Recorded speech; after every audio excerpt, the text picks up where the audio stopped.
You tell people you hate the job. Every single time the conversation turns toward work, and it always does because work is the one thing consuming the majority of your waking hours, you perform the ritual complaint. The hours, the boss who doesn't understand, the clients who expect miracles, the meetings that could have been emails. Your friends nod. They've heard this before. They've heard it so many times that their response has become automatic, perfunctory. Why don't you look for something else, they ask, and you have an answer ready. Always. The economy, your age, your specific skill set, the benefits, the commute that would only get worse somewhere else, the uncertainty, the risk. The timing isn't right. Not yet. Maybe next year. You deliver this answer with conviction, and somewhere underneath the conviction, underneath the perfectly logical reasons why changing would be impractical right now, something else is happening. Something you're not looking at. You need this misery. Not consciously. Not in the way you need food or shelter, but in the way an organism becomes dependent on the environment it adapted to, even when that environment is slowly destroying it. Carl Jung had a term for this mechanism. He called it the secret satisfaction in suffering, the hidden payoff, the psychological dividend that the misery provides, the function it serves, the need it meets that you have never named, because naming it would require you to see what you've been doing to yourself for years. Let's start with the most uncomfortable observation Jung made about human suffering, and see if it lands differently than you expect. He said that neurosis is always a substitute for legitimate suffering. Read that again. Not the avoidance of suffering, a substitute for it. The implication being that there is a kind of suffering that is necessary, legitimate, structurally required for psychological development. The suffering of growth, the suffering of confronting the parts of yourself you don't want to see, the suffering of real responsibility, real risk, real vulnerability. And then there is another kind, the neurotic kind, the repetitive, circular, self-generated misery that feels enormous but changes nothing. The suffering that allows you to stay exactly where you are while generating the emotional intensity that makes you feel like something is happening. Jung believed that most people, when faced with the choice between legitimate suffering and neurotic suffering, will choose neurotic suffering every single time. Because neurotic suffering is predictable, it's familiar, it requires no real change, and most importantly, it provides an identity, a story, a reason why your life looks the way it looks that has nothing to do with the choices you're making, and everything to do with forces outside your control. The man addicted to his own suffering has constructed an entire personality around what's wrong. He is not just someone experiencing difficulty, he is the person to whom these specific difficulties happen. His identity is woven through with the narrative of the obstacles. Ask him who he is and the answer comes back as a list of grievances, limitations, betrayals, bad luck, circumstances that other people wouldn't understand. This is not complaining in the casual sense. Complaining is what you do about the traffic on the way home. This is something structural. The suffering is load-bearing. Remove it and the self-concept collapses. Drop a comment with the city you're watching from right now, because what I'm about to describe happens everywhere, and it happens quietly, and most men never see it until someone points directly at the mechanism and refuses to look away. The first sign that you are addicted to your own suffering is that you have become a connoisseur of your own pain. You know it intimately. You can describe it in extraordinary detail. The exact flavor of the disappointment, the specific quality of the betrayal, the nuances of how this situation is different from that situation, but somehow always ends the same way. You have language for it, metaphors, a whole vocabulary dedicated to articulating the texture of your distress. And there's something almost performative about the way you talk about it. Not in the sense that you're faking, you genuinely feel it, but in the sense that the articulation itself has become a kind of ritual, a way of relating to the pain that keeps it present, keeps it alive, keeps it central to your experience. Jung would say you're feeding it. Every time you narrate the suffering, you reinforce its position in your psyche. You give it attention, energy, structure. You make it real in a way that simple experience does not. The event that hurt you is in the past, but the story you tell about the event is present tense. Every time you tell it, you re-experience it. Every time you re-experience it, you confirm that this is who you are, the man this happened to, the man this keeps happening to. And the confirmation, however painful, is strangely stabilizing. Because if you are the man this happens to, then you know your role. You know what to expect. You know how the story goes. There is a kind of terrible comfort in that predictability. The second sign is that you have developed a language of impossibility. You don't say things are difficult. You say they're impossible. You don't say you're struggling, you say you can't. The distinction matters because difficult leaves room for effort. Impossible forecloses the question before it's asked. When someone suggests an alternative, a strategy, a shift in approach, you have already cataloged the reasons it won't work. Not, might not work, won't work. This is not realism. Realism accounts for obstacles and plans around them. This is something else. This is the active construction of a worldview in which change is structurally precluded. And the construction serves a function. It protects you from the legitimate suffering of attempting something that might fail. Because if it's impossible, you never have to try. If you never try, you never fail. If you never fail, the story remains intact. The story being, I would have succeeded if circumstances had been different. I have the capability. I just don't have the opportunity, the resources, the support, the luck. The suffering is not my fault. It's the world's fault. And that distinction is the entire foundation of the addiction. Jung was merciless about this mechanism. He said that people will do anything, no matter how absurd, to avoid facing their own soul. One could protect oneself by a 6-inch thick wall of illusions. The language of impossibility is that wall. It allows you to live in a version of reality where your suffering is externally imposed rather than internally sustained, where you are the victim of circumstance rather than the author of your own stagnation. And victimhood, for all its pain, has a seductive quality. It absolves you of responsibility. It generates sympathy. It provides a clear, uncomplicated narrative. Bad things happen to me, and I endure them.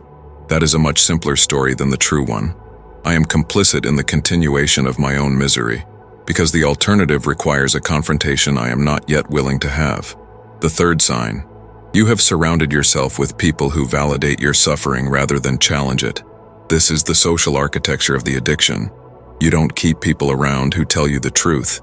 You keep people around who confirm your narrative, who nod sympathetically when you describe the impossibility, who agree that the boss is unreasonable, the system is broken, the world is unfair, and you're doing the best you can under impossible circumstances. These people are not your friends. They are enablers, not out of malice, often out of genuine care. But the care is misapplied. It protects you from discomfort in the short term, while locking you into dysfunction in the long term. Jung believed that real friendship requires the willingness to wound, to say the thing that will hurt because the hurt is necessary, to refuse to participate in the collaborative fiction that your suffering is inevitable. The people who won't do that, who only offer sympathy and agreement, are not supporting you. They're supporting the version of you that needs to stay stuck in order to maintain the identity you've built around the suffering. This is the hardest one to see because it feels like betrayal when someone finally does tell you the truth. When someone refuses to validate the narrative. When someone says, "You've been complaining about this for 2 years and you've done nothing to change it. So at this point the problem is not the job, it's your relationship to the job." That lands like an attack. It feels cruel. And your immediate response is to distance yourself from that person, to reclassify them as someone who doesn't understand, who doesn't get it, who isn't really on your side. And in doing so, you protect the addiction. You remove the one voice that might have disrupted the pattern. You go back to the people who will never challenge you, who will never force you to look at what you're doing. And the cycle continues. The fourth sign is that your suffering has become your primary source of identity and meaning. This is where the addiction reveals its full structure. You are not just someone who is suffering.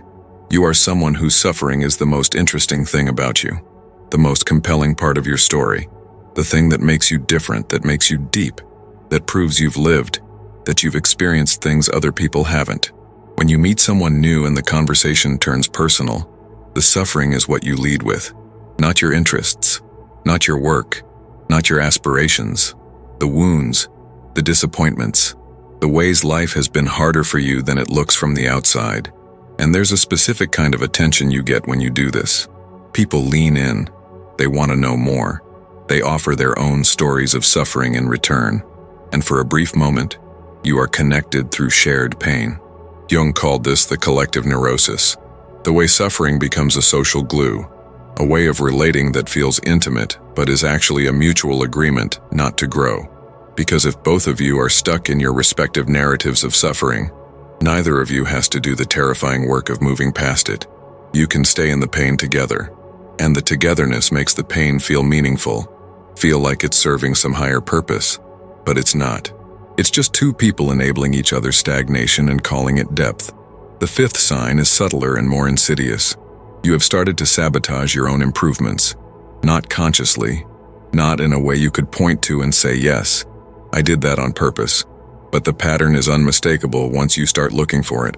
Every time things start to improve, every time the situation begins to shift in a positive direction, something happens.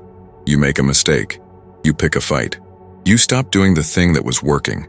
You create a crisis, and the improvement collapses back into the familiar suffering. Jung would say this is the shadow asserting itself, the part of you that has adapted to the suffering, that has built an entire psychological structure around it, and that perceives improvement as a threat. Because if the suffering ends, what happens to the identity? What happens to the story? What happens to the version of yourself you've been performing for years? The shadow doesn't want to find out, so it sabotages. It ensures the suffering continues because the suffering is known. The suffering is safe. The suffering is home. This is the mechanism that destroys relationships, careers, health. The man who finally starts eating better and exercising and then mysteriously stops the moment he starts seeing results. The man who gets a new job with better conditions and then picks fights with the new boss until he's back in the same dynamic he left. The man who meets someone who actually treats him well and then finds reasons to push them away because the kindness feels wrong, feels unfamiliar, feels like it can't be trusted.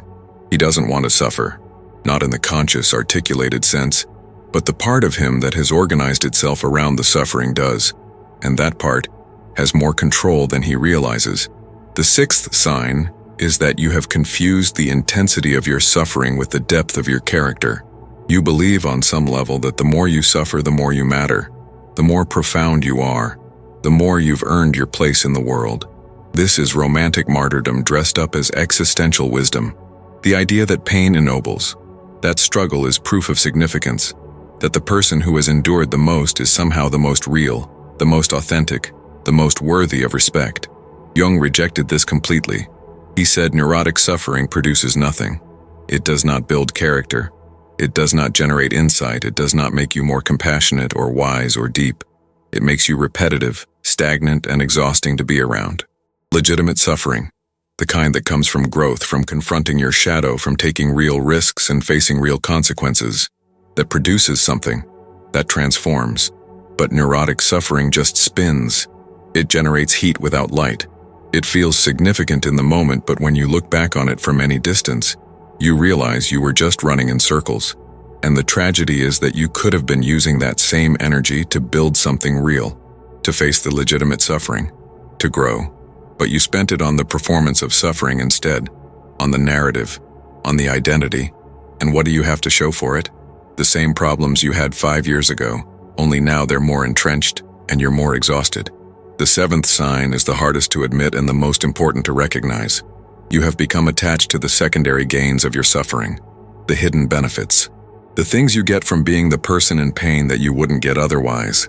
Attention, sympathy, an excuse for underperformance, a reason why you don't have to take risks, a way to control relationships by making people feel responsible for your emotional state, a justification for your anger, a moral high ground. These gains are not trivial. They are real. They are functional. They meet needs. And that is why you don't let go of the suffering even when you consciously want to. Because letting go of the suffering means letting go of everything the suffering was providing. Jung called this the problem of the secondary function. The neurosis is not the primary problem. The primary problem is what the neurosis is protecting you from having to face. And until you're willing to face that thing, the neurosis will remain. No amount of insight will dislodge it. No amount of willpower will overpower it. Because the suffering is not the disease, it's the symptom. And symptoms don't go away until the underlying condition is addressed. What is the underlying condition? The refusal to take responsibility for your own life. That's it. That's the thing underneath all of it. The addiction to suffering is the addiction to a version of reality in which you are not the primary agent in your own life, in which things happen to you rather than through you, in which the quality of your existence is determined by external factors, other people's choices, historical grievances, bad luck, timing, circumstances, and as long as you can maintain that version of reality, you never have to face the legitimate suffering of recognizing that you have more power than you're using, that you have more choice than you're exercising, that the distance between where you are and where you want to be is not primarily a function of obstacles. It's a function of decisions you are not making because making them would require you to give up the identity of the person who can't. Jung was explicit about what the cure looks like. It's not complicated. It's not mystical. It's not a technique or a practice or a 7-step program. It's the decision to stop lying to yourself about why you're stuck, to stop performing the suffering for an audience, to stop collecting evidence that the world is against you, to stop surrounding yourself with people who will never challenge you, to stop sabotaging your own progress, to stop confusing pain with profundity, to stop extracting secondary gains from your dysfunction, and to start, in small, uncomfortable, unimpressive increments, taking responsibility for the shape of your own life. Not the dramatic kind of responsibility that makes for a good story, the boring kind, the kind that doesn't generate sympathy or admiration, the kind that just quietly, persistently, unglamorously changes the trajectory by making different choices in the small moments that nobody sees. That is the only way out, and the reason most people never take it is because it requires giving up the one thing they've been holding onto as proof that they're not to blame: the suffering itself. The man who stops being addicted to his own suffering does not become happy, not immediately, not in the way the culture promises. What he becomes is accountable. He becomes the author of his own experience rather than the victim of it, and that accountability, that shift in locus of control, is more valuable than happiness because it's the foundation that makes happiness possible. Happiness built on external validation, on perfect circumstances, on the absence of obstacles, is fragile. It collapses the moment conditions change. But happiness built on the recognition that you are the primary variable in your own life, that your interior state is more a function of your choices than your circumstances, that your story is something you write rather than something that happens to you, that happiness is durable, that happiness survives contact with reality, because it was never dependent on reality cooperating in the first place. There's a moment in the life of every man who has been addicted to his own suffering when the mechanism becomes visible, when he sees clearly, for the first time, the function the suffering was serving, the identity it was protecting, the responsibility it was helping him avoid. That moment is not a relief, it's horrifying, because it means that everything he believed about why his life looked the way it looked was wrong. It means the obstacles were not as insurmountable as he said. It means the people were not as impossible as he claimed. It means the world was not as unfair as he needed it to be. It means he was complicit, not entirely responsible, not the sole cause, but complicit, a participant. And that recognition, that direct confrontation with his own role in the continuation of his own misery, is the legitimate suffering Jung was pointing at, the suffering that actually produces something, the suffering that transforms.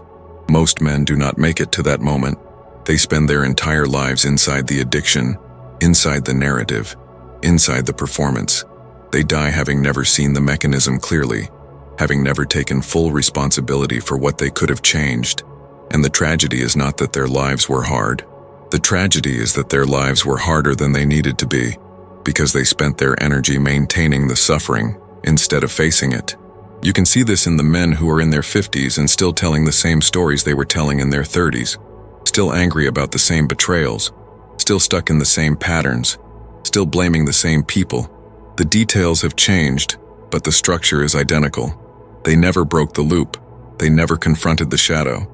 They never asked the question Jung insisted was the only question that mattered. What in me is contributing to the thing I claim is being done to me? That question is unbearable if you've built your identity around innocence, around being the one who was wronged, the one who tried, the one who didn't get a fair shot. Because the question implies guilt, implies complicity, implies that maybe, just maybe, the reason you're still stuck is not because the world won't let you move, but because you're holding on to something you don't want to see. And the moment you see it, you can't unsee it. The moment you recognize your own hand in the continuation of your own suffering, the game is over. The addiction is broken, not because the pain stops, but because the story stops. And without the story, the pain is just pain, temporary, manageable, not who you are, just something you're experiencing. And experiences end. Identities don't, unless you decide they will. Jung believed that the primary task of the second half of life was individuation, the process of becoming who you actually are rather than who you were taught to be, who you perform being, who you think you're supposed to be. And the thing that blocks individuation more than any other single factor is the refusal to let go of the suffering that has been organizing your sense of self since adolescence. The suffering that made you interesting, that made you different, that made you matter. That gave you a reason for why your life didn't look like the lives you were told to want. Letting go of that suffering feels like letting go of yourself. And in a sense, it is. It's letting go of the constructed self, the performed self, the neurotic self, the self that needed the suffering to justify its existence. What's left when that self is gone is not emptiness. It's the self that was always there underneath the performance. The self that doesn't need to suffer to be real. That doesn't need a narrative to justify itself.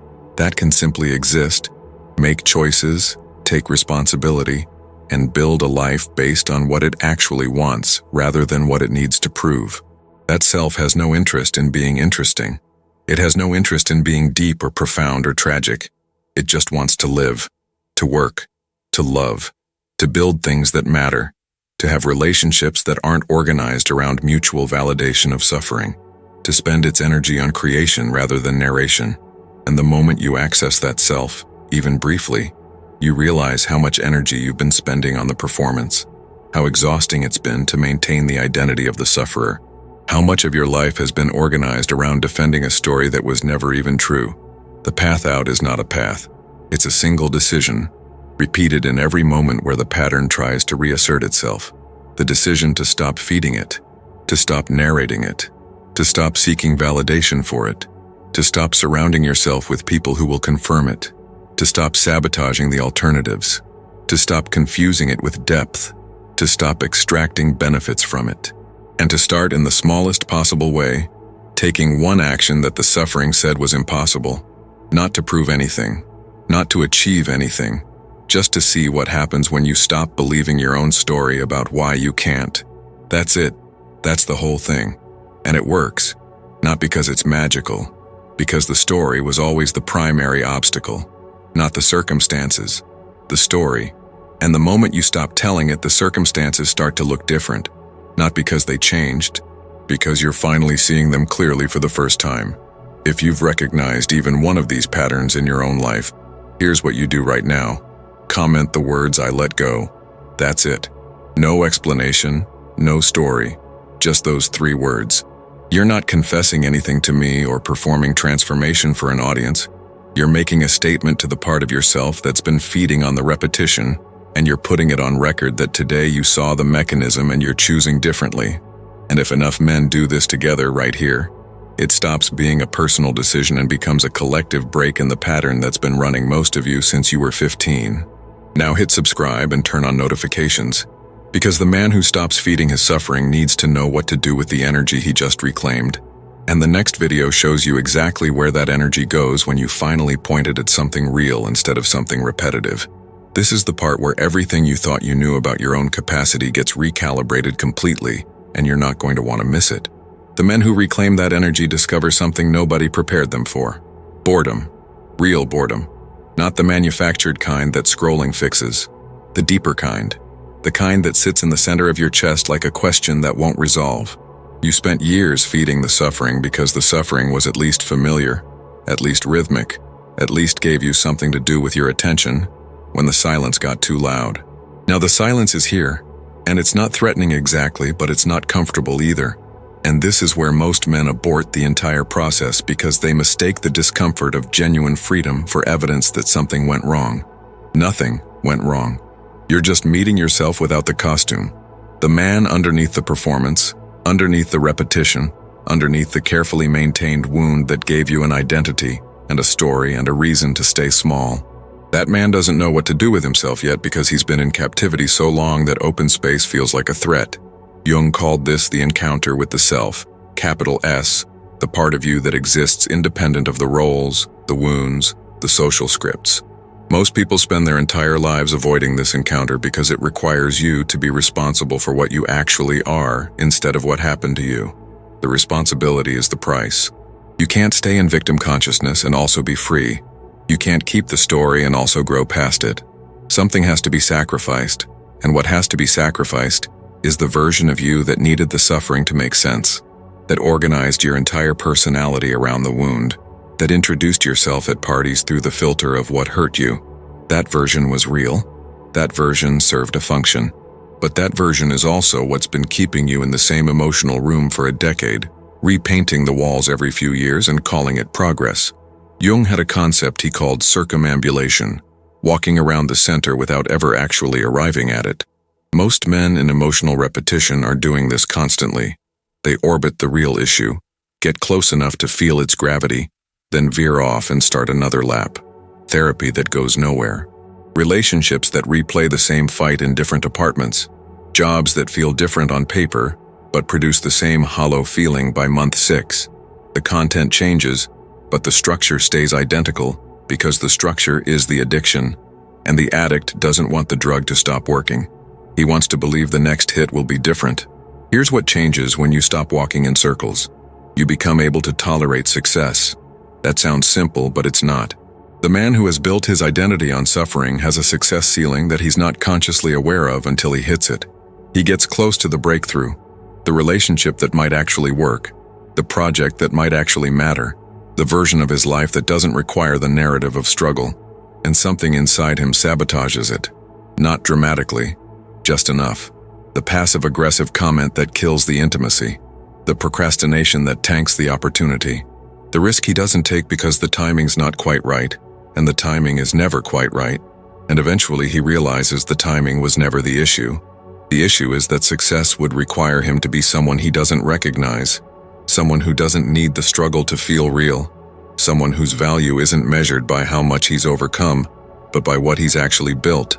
That man is a stranger, and the stranger is terrifying because if you become him, you have to admit that you could have been him the whole time, that the years spent in repetition were chosen, not imposed, and that realization is more painful than the original wound ever was. But on the other side of that pain is something the suffering could never provide: actual agency, actual capacity, the ability to want something and move toward it without the internal saboteur showing up halfway through to remind you why you don't deserve it, why it won't work, why you should quit now before the disappointment becomes public. The man who has processed his addiction to suffering doesn't stop experiencing difficulty. Life is still life, but he stops requiring difficulty to feel alive. He stops organizing his identity around it. He stops broadcasting it as proof of his depth. And this is where the social cost becomes visible, because the people in your life who bonded with you over shared suffering are not going to know what to do with the version of you that doesn't need it anymore. They'll offer you the old script. They'll try to pull you back into the familiar emotional tenor of complaint, catastrophizing, the mutual validation of how hard everything is. And when you don't take the bait, when you respond to their crisis with calm instead of matching panic, when you refuse to co-sign the story that life is happening to you instead of with you, they'll experience it as betrayal. You left the tribe of the wounded, and that tribe is larger than you think. It includes most people you know, most people in general. Because suffering as identity is the dominant cultural mode in a world that has made victimhood a form of currency, and struggle a substitute for character. The man who exits this system doesn't become cruel or indifferent. He becomes unavailable for the transaction. He won't trade his peace for your validation. He won't perform empathy as a way to avoid being called cold. He'll help when help is actually useful. He'll hold space when space is what's needed. But he won't participate in the recursive emotional theater where everyone performs their pain and nobody ever heals. This makes him difficult. This makes him polarizing. This also makes him one of the few men in his circle who is actually moving forward instead of moving in place. And the men who are moving forward recognize each other across a room with the kind of clarity that requires no introduction. They don't need to explain. They don't need to justify. They just know that one got out. The question Jung kept asking his patients was not "Why are you suffering?" but "Why are you choosing to keep suffering when the door has been unlocked this whole time?" Most people got angry at the question because it violated the unspoken agreement that suffering is always involuntary, always external, always the fault of something that happened rather than something that's being maintained. Jung didn't care about the agreement. He cared about the truth. And the truth is that most suffering past a certain point is a choice that doesn't feel like a choice, because it's been automated into the identity. You're not who your suffering says you are. You never were. You're the person who's been feeding it, maintaining it, defending it, because some part of you believed that without it you'd disappear. That part was wrong. What disappears is the performance. What remains is the man who was always underneath it, waiting with more patience than you deserved, for you to stop pretending you were smaller than you actually are. That man is still here, right now, reading this. The suffering doesn't make him real. It just makes him unavailable. And unavailable is the last thing a man with actual capacity should be.